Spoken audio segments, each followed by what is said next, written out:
نحمده ونصلي ونسلم على رسوله الكريم أما بعد فأعوذ بالله من الشيطان الرجيم بسم الله الرحمن الرحيم ألا لعنة الله على الكاذبين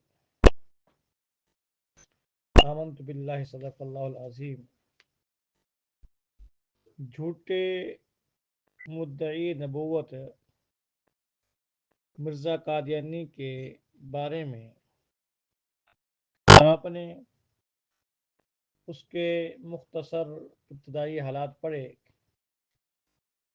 کہ سیالکوٹ سے یہ نوکر ہو کے گھر چلا گیا کیونکہ مختاری کا امتحان دے چکا تھا وہ الگ بات ہے کہ فیل ہو گیا تھا امتحان تو دیا تھا نا یہ کوئی چسکا پڑ گیا تھا جو بندہ جس ماحول میں رہے تو اس ماحول کے کچھ اثرات لے کر آیا کرتا ہے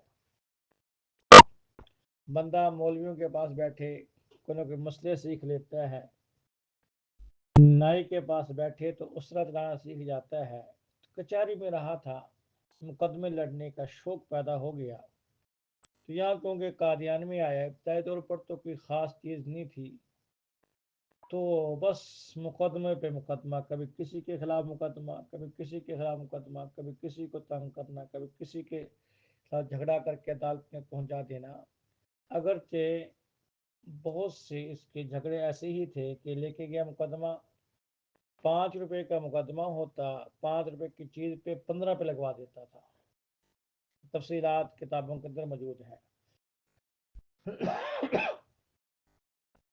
اس کا ایک دوست تھا محمد حسین بٹالوی غیر مقلدین کے جو بڑے اب کہیں ستون ہیں ان میں محمد حسین بٹالوی کا بڑا نام ہے بچپن کے دوست تھے بٹالہ کا علاقہ کیونکہ تحصیل تو وہی تھی تو یہ وہاں سے لاہور آ کے مقیم ہو گئے تھے محمد حسین بٹالوی چینیا والی مسجد لاہور کی یہ ان کا قیام تھا علاقہ وہی بٹالہ کا تھا تو کچھ دنوں کے لیے وہاں گئے تو وہاں کیونکہ آپس کا تعارف تھا بچپن کے تعلقات تھے تو مرزا قادیانین کی ملاقات کے لیے آیا اور کہا کہ میں مشہور ہونا چاہتا ہوں کوئی کام کاج نہیں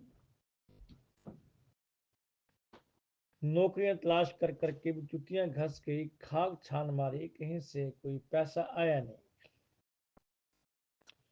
کوئی ایسا کام بتلائے جس سے پیسہ آئے یہ جو بٹالہ کا علاقہ ہے دائیں بائیں بڑی بڑی گدیاں تھیں لوگ بزرگوں کے معتقد تھے اس نے کہا کہ ایک بزرگوں والا ہی کوئی ہیلا اختیار کرنا چاہیے پیسہ تو آئے گا لوگ عزت بھی کریں گے نام بھی ہوگا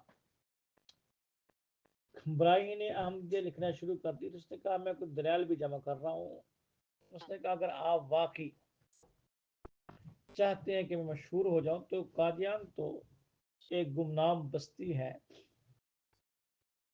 آپ کسی شہر میں چلیں شہر میں آپ اپنا کام کر سکتے ہیں اس نے کہا کون سے شہر میں جاؤں میرے تعلقات سیالکوٹ میں تھے وہاں سے میں آ گیا اگر آپ چاہتے ہیں کہ میں مشہور ہو جاؤں اور میرا دھندا چل پڑے تو آپ کو میں دعوت دیتا ہوں کہ آپ لاہور تشریف لے آئیں اور میرے پاس مسجد میں قیام کریں چنانچہ مرزا قادیانی کو اور کیا چاہیے تھا بھوکے کو 2 روٹیاں تو وہاں سے بھاگم بھاگ پہنچا لاہور میں اور اپنے دوست محمد حسین بٹالوی اس کے پاس آ کے قیام کیا اور کوئی فرقہ ایسا نہیں چھوڑا جہاں سے ٹکر نہ لی آریوں کے ساتھ اس نے ٹکر لی ہندوؤں کے ساتھ اس نے ٹکر لی سکھوں کے ساتھ اس نے ٹکر لی ٹکر کالن جہاں بھی جاتا اسلام کو بدنام کر کے آتا تو اس نے پھر 1882 میں پہلا دعویٰ کیا اور اسی محمد حسین بٹالوی وغیرہ کے مشورے سے پہلا دعویٰ اس کا مجدد کا تھا جو دین کی تجدید کرتا ہے بڑا عالم ہوتا ہے اور اس کے لیے اس نے بڑے اشتہار لکھے پتہ کہاں کہاں دنیا کے اندر بھیجے اب مجدد سے اس کا دعویٰ شروع ہوا. بہت سے لوگ جب مرزائیوں کی طرف جاتے ہیں تو مرزائی جو یکدم ان کو یہ نہیں بتلاتے کہ یہ نبی ہے یا اس نے نبوت کا دعویٰ کیا ہے. یہ اس کے پرانے دعوے دکھلاتے ہیں کہ دیکھو یہ جیسے بزرگ ہوتے ہیں، یہ بزرگ تھا ہمارا، ہم کون سا اس کو نبی سمجھتے ہیں، بزرگ مانو، اس میں بڑی خیر برکت ہے. مجدد کا دعویٰ کیا، پھر مسیح موعود کا دعویٰ کیا، حضرت مہدی کا دعویٰ کیا. علماء نے اس کے دعوے اکٹھے کیے، کبھی کچھ کبھی کچھ، کبھی مجون مرکب تھا. 84 دعوے اس کے بن جاتے ہیں نبی ہونے تک. سٹیپ بائی سٹیپ آیا، 84 دعوے کیے. سن وار علماء نے اس کے لکھے ہیں دعوے، اس سن میں کون سا دعویٰ کیا، کیونکہ ہمارا وہ مقصود نہیں ہے حضرت تعارف کروانا ہے، اس کا رد کرنا ہے. اور آخر میں جا کے 1905 میں براہین احمدیہ کی جب تکمیل ہو رہی تھی تو اس وقت اس نے اپنے آپ کو بالکل واضح نبی اور رسول اور صاحب کتاب رسول اور نبی اس نے کہا کہ مجھ پہ کتاب نازل ہوتی ہے اور اس کتاب کا نام تذکرہ ہے، وہی آتی ہے میرے اوپر. اور وہی بھی آپ قرآن پاک میں پڑھیں، وَمَا أَرْسَلْنَا مِن رَّسُولٍ إِلَّا بِلِسَانِ قَوْمِهِ. جو نبی آیا اس پر وہی اسی کی زبان میں آئی. محمد عربی صلی اللہ علیہ وسلم عربی زبان میں، ان پہ وہی بھی عربی زبان میں آئی. جو سریانی زبان میں تھے ان پہ وہی بھی سریانی زبان میں آئی. یہ نہیں کہ نبی ہو پنجابی اور وہی آج انگریزی. اور انگریزی بھی بڑی دلچسپ داستان ہے. کہتا کہ میں نے کہیں انگریزی پڑھی نہیں ہے، حالانکہ سیالکوٹ میں جب اس کا دھندا نہیں چلتا تھا تو اس نے مختلف کوششیں کی، انگریزی بھی پڑھی ہی ہے کچھ، اور نامکمل، نہ اس کا دین کا علم مکمل تھا نہ حکمت کا. پھر انگریزی بھی پڑھی، وہ بھی نامکمل. آپ تذکرہ دیکھیے، میرے پاس تذکرہ موجود ہے. تذکرہ میں ہر زبان کے اندر وہی موجود ہے.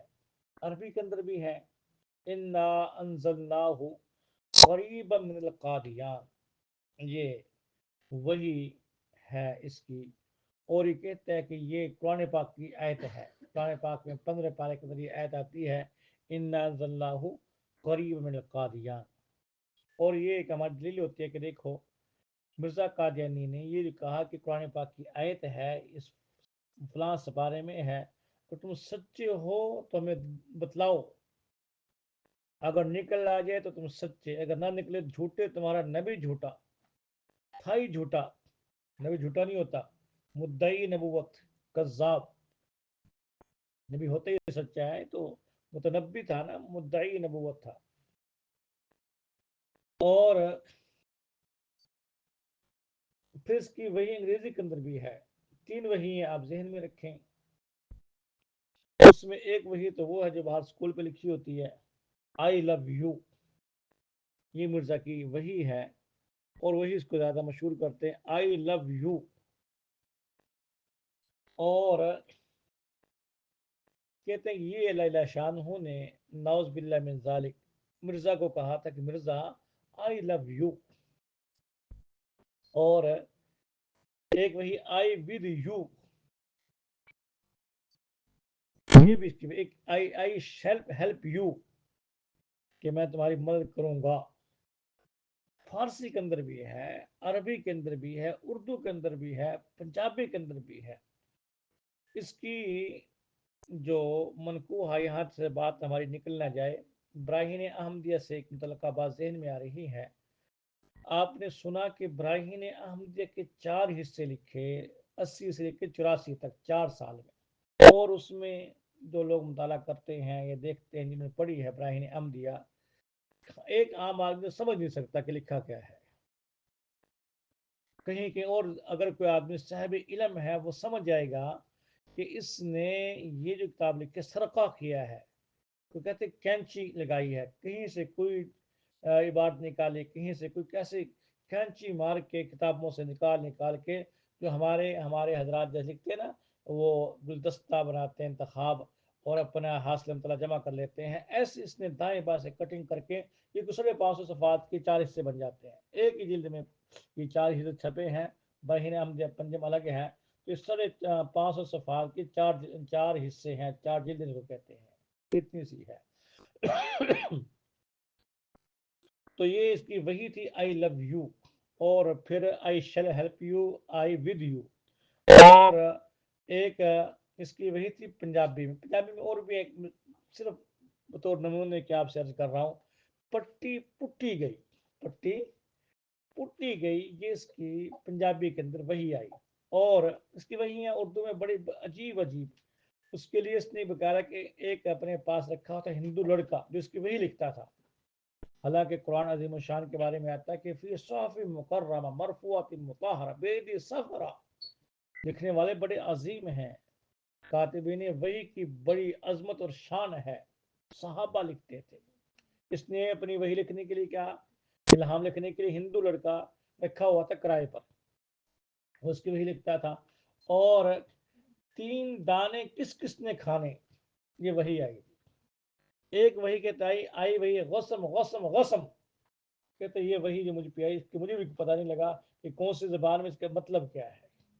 تو یہ تھا پنجابی. اور وہی کبھی کوئی آئی کبھی کوئی آئی کبھی کوئی آئی. یہ دلیل ہے اس بات کی کہ یہ بندہ جھوٹا تھا.